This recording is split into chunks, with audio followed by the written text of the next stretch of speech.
एकं शास्त्रं देवकीपुत्रगीतम् एको देव देवकीपुत्र एव एको मन्त्र तस्य नामानि यानि कर्मावपि एकं तस्य देवस्य सेवा। हरे राम राम राम हरे हरे, हरे कृष्ण कृष्ण कृष्ण हरे हरे। बोलिए योगेश्वर श्री कृष्ण भगवान की जय। आइए, स्वागत है आप सभी का अपनी भगवत गीता जी की जर्नी में, इसके चैप्टर नंबर 17 में। इसका चैप्टर नंबर 17 है श्रद्धा त्रय विभाग योग। आज हम इसके श्लोक संख्या 3 की बात करेंगे। इससे पहले प्रभु से अर्जुन जी प्रश्न कर चुके हैं कि श्रद्धा क्या है और तीनों प्रकार की श्रद्धा, सात्विक, तामसिक और राजसिक क्या है।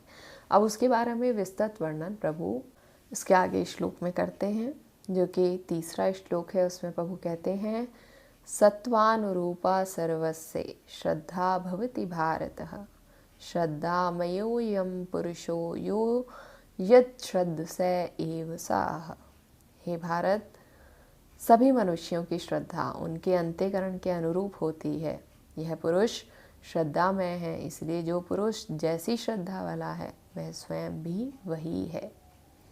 जिसके अंदर जिस प्रकार की श्रद्धा रहती, भगवान कहते हैं कि जिसकी श्रद्धा जिस प्रकार की है, वो जिस पुरुष में श्रद्धा रखता है या उसकी प्रवृत्ति कह दें कि जैसी है, तो उसकी श्रद्धा भी वैसी ही होती है।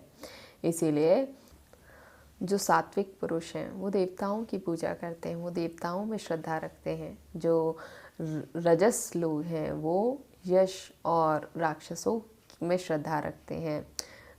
जैसे कि कहीं लोग रावण में भी श्रद्धा रखते हैं, उसको पूजते हैं, उसका सम्मान करते हैं। और कुछ ऐसे लोग भी हैं जिन्होंने पृथ्वी पर अपना इस तरीके से वर्चस्व फैलाया कि उन्होंने किसी को किसी प्रकार की स्वतंत्रता ही नहीं दी। कुछ लोग ऐसे हैं जो अलेक्जेंडर में भी श्रद्धा रखते हैं, 9/11 को जिन्होंने गिरा दिया उनमें भी श्रद्धा रखते हैं। वो ऐसा क्यों करते हैं कि उनमें चाहे उनका चरित्र कैसा भी हो, लेकिन वो सफल हैं, इसीलिए लोग उनमें श्रद्धा रखते हैं। इसके आगे तामसिक प्रवृत्ति के लोगों की श्रद्धा की बात आई कि वो भूत और प्रेत में श्रद्धा रखते हैं। इसमें 2 शब्द आए, भूत और प्रेत। तो भूत कौन है, ये समझने के लिए हम देखें कि किसी भी व्यक्ति का शरीर 3 प्रकार की बॉडी से मिलकर बना है। पहले आती है उसकी ग्रॉस बॉडी, फिर आती है सटल बॉडी और तीसरा आता है आत्मा। उसकी ग्रॉस बॉडी माने कि ये जो बाह्य शरीर है ये उसकी ग्रॉस बॉडी है।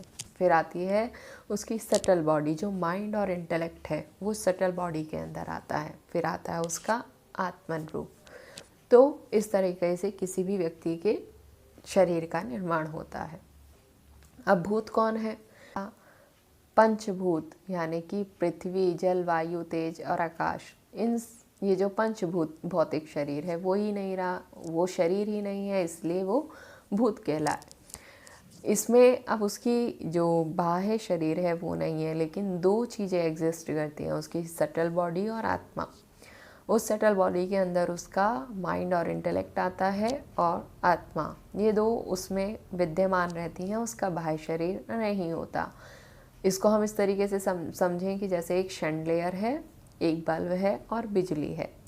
तो जैसे कि शैंडलियर ही ना हो तो कई बार बल्ब और बिजली होने पर उसकी रोशनी इस तरीके की होती है कि वो दृश्य बहुत ही भयावह रहता है। तो इस तरीके से जो शैंडलियर का ना होना, तो इसी तरीके से बाह्य बॉडी का जो बाह्य शरीर है उसका ना होना, ये भूतों की योनि है। और उनकी भी एक तरीके की योनि होती है और उस योनि में अनंत भूख और प्यास लगती है, और वो उनकी भूख और प्यास कोई मिटा नहीं पाता, इसीलिए उनको भूत कहते हैं। दूसरे बात की चर्चा की प्रेत की। प्रेत कौन है? ऐसा माना जाता है कि जब किसी का शरीर छूटता है तो 13 दिन तक उसकी आत्मा वहीं कहीं आसपास उपस्थित रहती है, इसीलिए वैदिक कल्चर में तेहरी का एक संस्कार होता है। तो जब शरीर छूटता है तो आत्मा वहीं 13 दिन तक आसपास उपस्थित रहती है।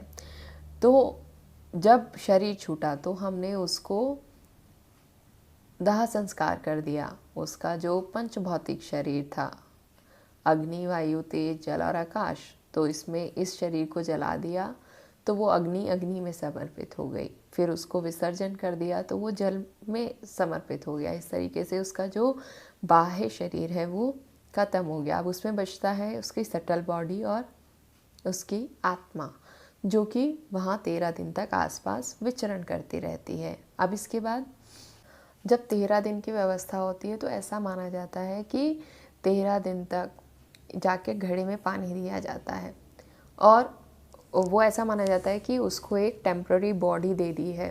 उस घड़े में ही जाके फूड ऑफर किया जाता है, पिंडदान किया जाता है। पिंडदान बोलते ही उसे है कि offering food who are not alive. तो इस तरीके की एक टेम्प्ररी बॉडी उसको देने का विचार किया जाता है। तो जब 13 दिन की प्रक्रिया सही प्रकार से नहीं होती है तो वो प्रेत योनि में ही विचरण करता रहता है, और अगर वो 13 दिन की प्रक्रिया जो है वो अच्छे प्रकार से हो जाती है तो वही पितृ योनि के रूप में व्यवस्थित हो जाती है, वो पितृ योनि के रूप में एग्जिस्ट करने लग जाता है। तो इस तरीके की चर्चा की सात्विक लोग, राजसिक लोग और तामसिक लोग किस में श्रद्धा रखते हैं, उन तीनों का वर्णन इसमें प्रभु ने खूब विस्तृतता के साथ किया है। अब इसके आगे प्रभु आहार, यज्ञ और दान और तप की चर्चा करते हैं, जिसके बारे में हम इसके नेक्स्ट सेशन में जानेंगे। तब तक के लिए श्री राम।